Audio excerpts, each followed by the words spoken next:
আমাদের মে দিবস উপলক্ষে আমাদের নেতা বক্তব্য দিচ্ছেন। খুব গুরুত্বপূর্ণ বক্তব্য শোনেন। জামালপুর জেলা শাখা কর্তৃক আয়োজিত আজকের এই সমাবেশ পূর্ব সমাবেশের সম্মানিত সভাপতি, উপস্থিত বিভিন্ন শ্রমিক সংগঠনের নেতৃবৃন্দ, উপদেষ্টাবৃন্দ, প্রিয় শ্রমিক ভাইরা, আসসালামু আলাইকুম ওয়া রাহমাতুল্লাহ।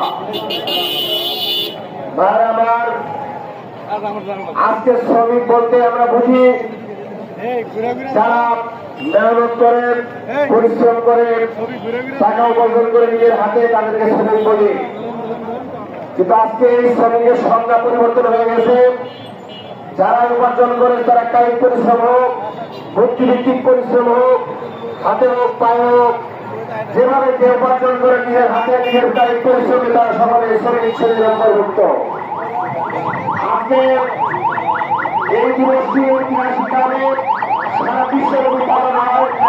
এই জন্য হিসেবে আপনারা শুনেছেন আমেরিকার শিকাগোতে 8 ঘন্টা শ্রমিক